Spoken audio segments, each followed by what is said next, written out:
Right, everyone, how about the Ninja in White Dwarf magazine? So here we are with White Dwarf 59, there, article 59, and White Dwarf number 81. So let's have a gander at these. So I'm going to start with 81 because it's a bit easier. I'm going to read them for you this time. Now, these were actually sent to me in the post by one of my oldest friends. They are absolutely were Warhammer mad.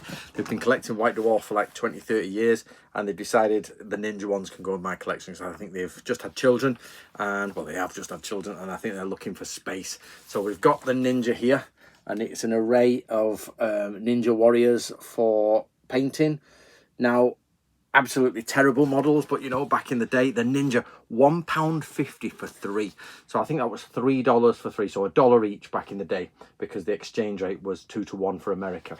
So in mysterious Nippon, Japan, the Ninja, or invisible warriors, rule the night. Their very name is spoken fearfully in hushed tones. Trained from childhood in the martial arts and armed with an array of strange and terrible weapons, the caste of assassins has become a byword for sudden and inevitable death. Some credit them with magical powers, but they have no need of such things. They could rule Nippon if they wished, but they disdain temporal power, hiring their skills whoever can afford them. I'm not even going to try, guys. Designed by Ali Shobushino Sensei Morrison and the strangely inscrutable Perry twins, or the Perrys, yep. If you don't know, the Perry twins are famous in the modelling world.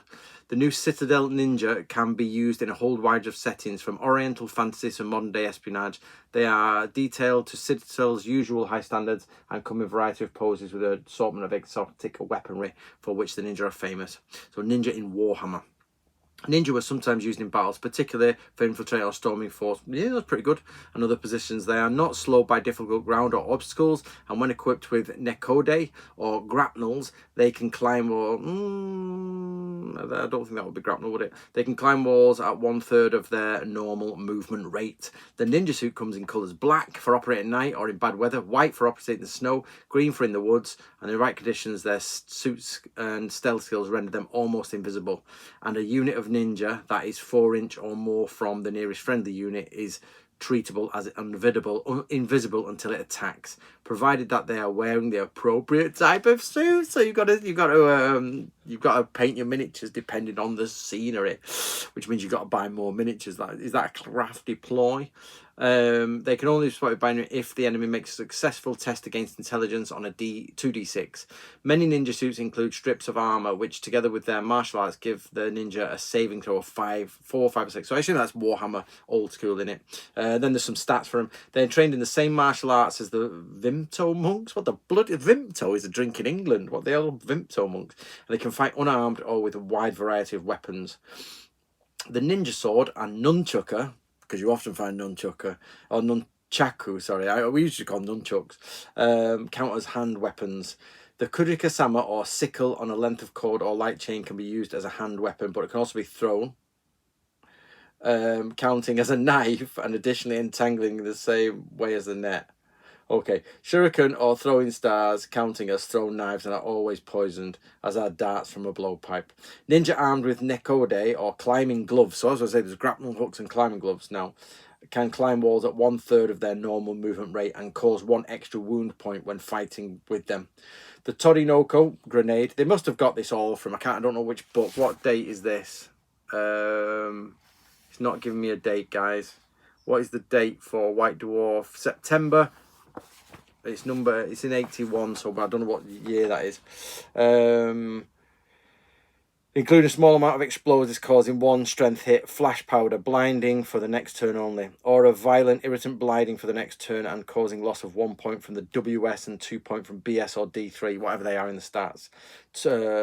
Turns owing to coughing and streaming eyes. All figures within half an inch of an explosion are affected. Are you ready for this? The 45 Magnum, the 45 Magnum is not a traditional ninja weapon, but may be used in Warhammer, not Warhammer 40,000.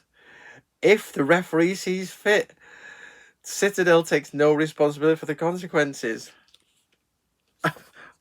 A 45 caliber handgun is allowed to be used if the DM thinks it fits in a medieval setting.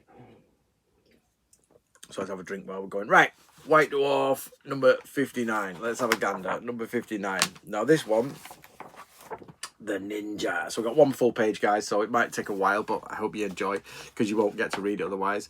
A new character class for AD&D Advanced Dungeons and Dragons, used with the scenario Hour of the Tiger by Chris Elliott and Richard Edwards. Now, for those who don't know, White Dwarf is a magazine for not Dungeons and Dragons, but this is the early days when they actually accepted other games. Now, of course, White Dwarf wouldn't be seen dead putting anyone else but their own profit-mongering, hungry, greedy pockets of bloody Games Workshop. Ninja requirements. The ninja are essentially a subclass of assassin, although they bear resemblance to the monk character class. The assassin has secondary abilities of spying and disguise, while the monk has martial arts. The character that follows is a combination of these two classes, using the guidelines set out in the previous 3 articles, Knight's Dark Arguments, wherever that is. White Dwarf 56 to 58. It is assumed that the character is a member of the hereditary clan of ninja, because ninjas come in clans, sort of, and teaches a certain ryu or school of ninjutsu. It's further assumed that the character is human, although it's not unthinkable for certain non-human races to develop ninjutsu. However, it is unlikely that a human ninja would knowingly associate with a non-human ninja, and vice versa, for any reason. In order to qualify as a ninja, a character must have the following minimum ability scores: Strength 12, Intelligence 11, Wisdom 9, Dexterity 15, Constitution 11, Charisma 5. Ninja do not gain any experience point bonuses, although Dexterity does give them armor class adjustments. The alignment of the character. Ninja are pure neutral in alignment, since their cold-blooded attitude to taking life comes from a professionalism rather than a devotion to evil. Yeah, I'd say that was quite good. If a ninja character changes alignment, then all their skills will be frozen at the present development, and the ninja becomes technically known as a Yakuza. Or that's quite a good turn, actually.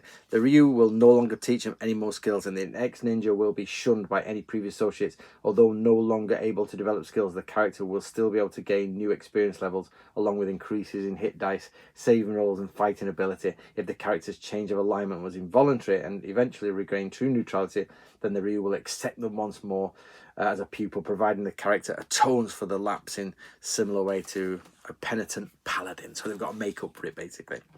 Experience hit points. Okay, ninja gain levels at the same rate as assassins. Okay, it's a bit too technical. Ninja abilities. A first level ninja has similar abilities to a thief, although slightly modified. These are sleight of hand, find and remove traps, move silently, hide in shadows, hear noise, climb walls, open hand attacks, and tracking. Same as a ranger's level. These 8 basic skills are what the first level ninja begins with, but upon gaining second level, they each subsequent increase, the character may opt to learn additional skills at the expense of gaining proficiency in the ones he's already learned.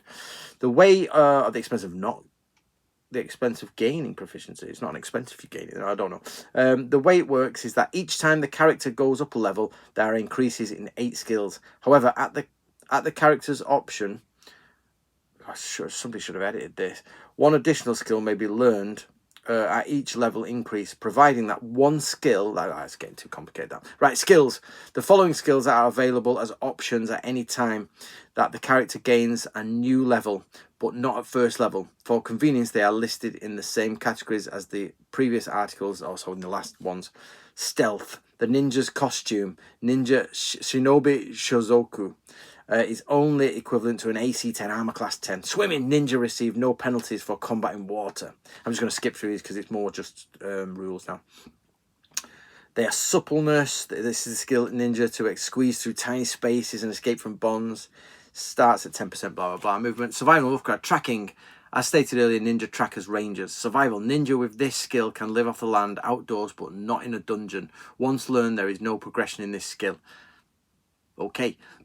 Martial arts. Unarmed combat. Ninja use the monk's table for open hand attacks. This is a basic skill, but they may opt for Yubi Jutsu, nerve strikes. It's not even a real... Yubi sounds like it's going to be... I don't know what the Japanese word for nerve is, actually. As a special subject, unless they mean finger. Yubi finger strikes. Arrow cutting. This skill allows the ninja to knock away or dodge missiles like monks. Armed combat ninja use the assassins to hit table. Blah blah blah. Chemistry and herbalism. These ninja may be used to prepare poisons as an assassin of equivalent level. Explosives if allowed in your campaign. Secret inks, medicines, and anecdotes. So I wonder which one they've looked from. Hypnotism, sleight of hand. This is the same skill, allowing the ninja to perform stage magic, etc. Kuji no In. This is only available at 3rd level and above, and gives cleric-like abilities to ninja by use of auto-suggestion and applied psychology. These abilities are treated as the equivalent blah blah blah blah. So, and then it's got oh my god, it's got the Kuji for the ninja's spell level. So Rin, Iron Soul, remove the fear spell. Pyo, bless self. To, for those who don't know, Rin, Pyo, To, Shakai, Jin, Retsu, Zen are the Kuji 9. Cure light wounds. Command, find traps. Silence, 15-foot radius. Retsu is whole person. Zai is feign death. And Zen is prayer. And that is the end of that. I think I found some more, but I won't bother reading to you guys because it's bloody right. Okay, so I think this is the Hour of the Tiger or something. So there's a game comes with it. So you now get an adventure. So you can now make your ninja character, and you can then follow through with the adventure. That's quite cool, isn't it? And then you get, I think, yep, this is the map for the adventure. Wow, this is back in the day, guys, when basically the world was a nice, easy place. You would go out and buy your White Dwarf, mid-80s somewhere probably. Somebody put the date of this one in. Mid-80s, White Dwarf, and you'd go to your... I used to go to a Deansgate model shop, and it'd be like, right, Deansgate model shop, this is excellent. Buy some little ninja figures or whatever. Go back, paint them, our Blood Bowl figures or something like that. And then we'd go to our friend's house, Dave, and he would have this game ready prepared for us. We'd have our miniatures or whatever, or he'd get some out, and that's it. Pencil and paper is all we had. Some dice, pencil and paper. And I always used to say, has anyone got any dice? Has anyone got a pencil? Has anyone got paper? Has anyone got a miniature?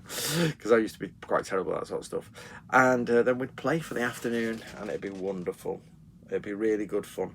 Right, so what do you think, guys? Have you played that game? Do you know that game? So I'm just stalling because I'm trying to find you a date for this. But if not, can somebody get me a date on White Dwarf number 59 and White Dwarf number 81? So they're probably about 3 or 4 years apart, it seems. Right, guys, my name's Anthony Cummins. If you've enjoyed that, these are my books, especially if you love Ninja. The book of Ninja is by far what you want to get. How to Be a Modern Samurai has some great stuff on Ninja as well. Right, guys, enjoy. See you later.